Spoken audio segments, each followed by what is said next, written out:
Hello दोस्तों। आज हम इस वीडियो में जानेंगे कि सीबीसी टेस्ट क्या होता है और सीबीसी टेस्ट क्यों करवाया जाता है। विस्तार से ये भी जानेंगे कि सीबीसी टेस्ट किन बीमारियों में करवाया जाता है और सीबीसी टेस्ट के क्या फायदे हैं। सीबीसी एक तरह का ब्लड टेस्ट होता है। इसके माध्यम से हमारे शरीर के ब्लड की कंप्लीट या पूरी जांच की जाती है। सीबीसी का फुल फॉर्म है कंप्लीट ब्लड काउंट होता है। सीबीसी टेस्ट के माध्यम से हमारे शरीर की कंप्लीट इंफॉर्मेशन मिल जाती है कि हमारे शरीर में किस प्रकार की और कौन सी कमी है। आजकल सीबीसी टेस्ट एक कॉमन टेस्ट माना जाता है। यह टेस्ट लगभग प्रत्येक मरीजों को लिखा जाता है और यह टेस्ट विश्व भर में सबसे अधिक किया जाता है। तो अगर आप भी जानना चाहते हैं कि सीबीसी टेस्ट क्या होता है तो इस वीडियो को अंत तक देखें। यहाँ हम आपको सीबीसी टेस्ट की पूरी जानकारी बताने वाले हैं। तो आइए जानते हैं सीबीसी टेस्ट क्या होता है। वीडियो को शुरू करने से पहले आपसे एक छोटी सी रिक्वेस्ट है। अगर अभी तक आपने चैनल को सब्सक्राइब नहीं किया है तो आप चैनल को सब्सक्राइब कर लें, बेल आइकन को प्रेस कर लें ताकि अगली वीडियो की नोटिफिकेशन मिलती रहे। तो चलिए वीडियो को स्टार्ट करते हैं।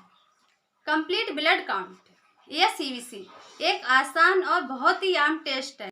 सीबीसी टेस्ट यह बताती है कि आपके ब्लड सेल की गणना या संख्या में कोई वृद्धि या कमी तो नहीं आई है। सीबीसी टेस्ट एनीमिया और संक्रमण से लेकर कैंसर तक की एक विस्तृत श्रृंखला की स्थिति का पता लगाने में मदद करती है।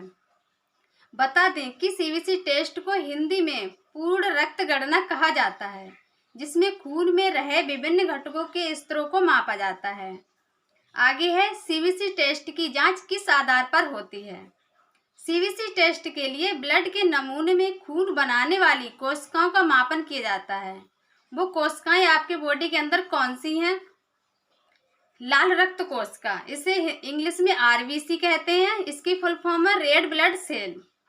आगे है सफेद रक्त कोशिका डब्ल्यूबीसी, इसकी फुल फॉर्म है व्हाइट ब्लड सेल। प्लेटलेट, आगे है प्लेटलेट। शरीर में तीनों की संख्या सही मात्रा में होनी चाहिए। अगर इसमें कमी या वृद्धि हो जाए तो समस्या उत्पन्न होने लगती है।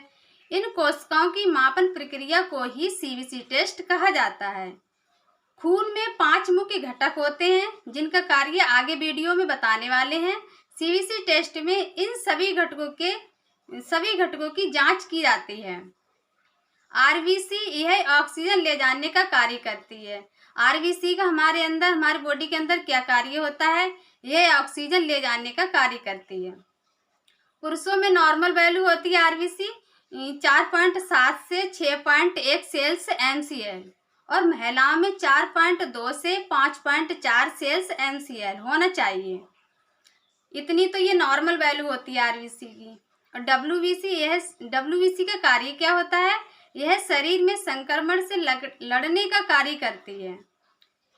ये डब्ल्यूबीसी की आपके अंदर मतलब आपके शरीर में कितनी नॉर्मल वैल्यू होनी चाहिए डब्ल्यूबीसी की? पुरुषों में इसका सामान्य स्तर 4500 से 11000 सेल्स एमसीएल के बीच में होना चाहिए।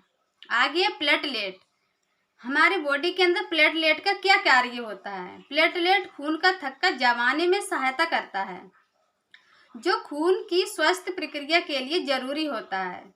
स्वस्थ व्यक्ति में प्लेटलेट की सीमा का सामान्य स्तर 1,40,000 से 4,50,000 के बीच होती है।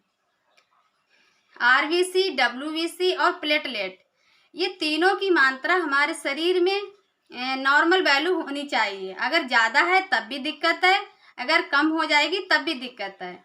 अगर कम है या ज़्यादा है तो आपको मतलब प्रॉब्लम हो सकती है।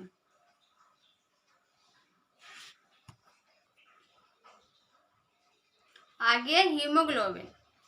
ये हीमोग्लोबिन का हमारे अंदर क्या कार्य होता है? यह प्रोटीन है जो लाल कोशिकाओं में ऑक्सीजन वाहक का काम करता है। पुरुष में हीमोग्लोबिन का सामान्य स्तर 14 से 17 GMDL और महिलाओं में 12 से 15 GMDL होना चाहिए। पुरुषों में मतलब हीमोग्लोबिन कितना होना चाहिए? 14 से 17 और महिलाओं में 12 से 15 होना चाहिए। अगर इससे कम है तो आपका लो हीमोग्लोबिन है या फिर कम हो गया है, आपके शरीर में रक्त मतलब आपको लो ब्लड हो गया है। आगे हेमोक्रेटेट, रक्त के द्रव्य घटक या प्लाज्मा में लाल कोशिकाओं का अनुपात है। पुरुषों में हेमोक्रोटिक होना चाहिए मतलब 41% से 50%, और महिलाओं में 36% से 44% होना चाहिए। आगे सीवीसी टेस्ट किन किन रोगों में करवाया जाता है। ऐसे कई सारे रोग हैं जिसमें सीवीसी टेस्ट लिखा जाता है, जैसे कि सिर दर्द या बुखार, सर्दी, कमजोरी महसूस होना या फिर भूख कम लगना, चक्कर आना, आंखों के सामने अंधेरा छा जाना, एनीमिया, रक्तस्राव विकार के लिए, हृदय रोग के लिए, बोन मैरो की समस्या के लिए, कैंसर, संक्रमण या सूजन। इसके अलावा और भी कई प्रकार के लक्षण हो सकते हैं, उसमें डॉक्टर आपको सीवीसी टेस्ट बता सकता है या फिर लिखता है, और लोगों के लिए सीवीसी टेस्ट लिखा जाता है। आगे सीवीसी टेस्ट के फायदे क्या होते हैं। इसकी मदद से एनीमिया जैसे रोगों का पता लगाकर इलाज किया जा सकता है। सीवीसी टेस्ट से आपके शरीर में एनीमिया रोग का पता लगाकर, एनीमिया होता है खून की कमी, अगर सीवीसी टेस्ट के माध्यम से पता चल जाएगा कि हीमोग्लोबिन कम है या एनीमिया रोग है, तो उसका इलाज सही से हो सकता है। इससे एंथ्रोसाइट, न्यूट्रोफिल, लिम्फोसाइट, मोनोसाइट और प्लेटलेट के बारे में जानकारी मिलती है, जिससे कि अलग अलग तरह की एलर्जी का पता लगाया जा सकता है। इससे प्लेटलेट की संख्या का पता चलता है। अगर आपके खून में प्लेटलेट की मात्रा ज़्यादा होगी तो यह कोशिकाओं में खून के थक्के बनने की समस्या हो सकती है, और इनकी मात्रा कम हो जाएगी तो शरीर में खून का बहाव यानी ब्लीडिंग होने की आशंका पैदा हो जाती है। अगर प्लेटलेट ज़्यादा है तब भी दिक्कत है, या कम है तब भी दिक्कत है। अगर कम है तो आपके शरीर से ब्लड का बहाव हो सकता है, मतलब ब्लीडिंग हो सकती है आपको। अगर ज़्यादा है तो मतलब आपके शरीर में थक्के बन सकते हैं, या मतलब जो खून है, ब्लड है, वो सही से मतलब काम नहीं करेगा, रुक सकता है। आपको कम से कम 6 महीने या साल भर में एक बार आपको सीवीसी टेस्ट करा लेना चाहिए। इससे पता लग सकता है कि आपके शरीर में कौन सी बीमारी है।